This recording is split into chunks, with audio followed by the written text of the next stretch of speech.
Hey Fellowship Kids team, Autumn here to talk to you about the lesson that we'll teach in our kids classes this coming Sunday, April 7th. It's a new month, and so we have 4 new lessons constructed around a new theme. All 4 of our lessons this month are based on teachings of Jesus from the Gospels. The first that we'll cover this Sunday is from Matthew 7, which is a part of the Sermon on the Mount, and the other 3 passages are parables that Jesus taught. Parables are a unique genre in Scripture.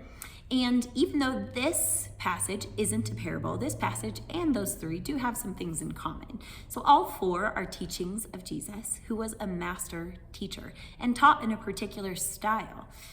Parables, and we see this a little bit in this passage, although it's not quite borne out in the same way. Parables are not meant to make everything clear. In fact, as we read them at the surface level, some are quite confusing, nor are they meant to teach us abstract moral or religious ideals.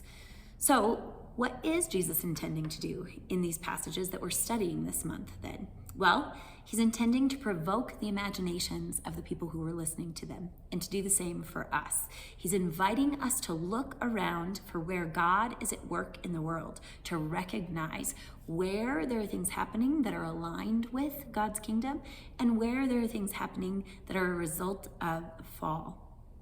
The second thing that Jesus is intending to do through these teaching passages is to teach us about himself and his kingdom. And this is the primary impetus, the primary theological principle in all of the passages that we'll study and in all of the parables that Jesus taught. He's showing us and teaching about the nature and the values of his kingdom and the people who inhabit his kingdom. So now let's look at the passage for this week.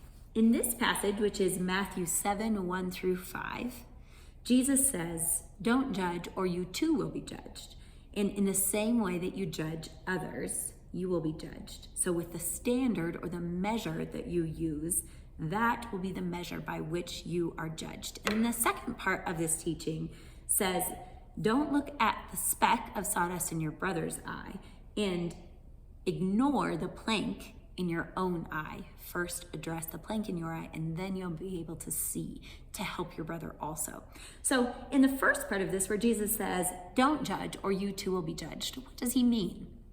Well, let's start first with a couple of things that Jesus doesn't mean. When we hear this term, "don't judge," a common sort of cultural phrase might come to mind, and that is, at least it came to my mind, and that is, "you do you." This is definitely not what Jesus meant. So when we say "you do you," or in the cultural sense of that phrase, we mean if you believe something or choose to pursue something that I wouldn't, well, as long as it's not hurting anyone, then you go ahead, good for you. That is certainly not what Jesus meant in this passage. So he didn't mean just excuse or let go, whatever anyone is choosing to do. Jesus also didn't mean don't be a Karen, as in don't speak up if you see something wrong.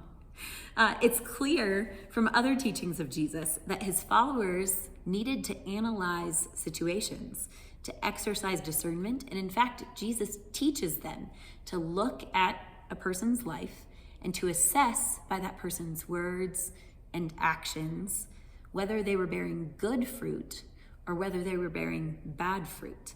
If someone was bearing bad fruit, that meant they were misaligned with God's will.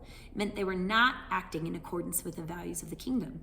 And Jesus actually says that it's appropriate to confront people, to correct them if they are misaligned with the values of God's kingdom, if they're pursuing a path towards destruction. So in that way, Jesus' followers had to exercise judgment, and so do we. We have to be discerning. We have to be able to determine whether our lives are producing good fruit and to encourage that within the family of God as well. So if that's not what Jesus meant, then what does this passage mean? Well, the Greek word that's used here means don't judge harshly or don't condemn. Don't act in a condemnatory way.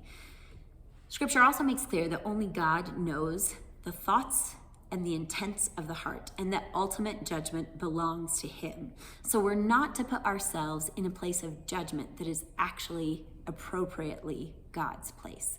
So that's what this first part of the passage means. Do exercise discernment.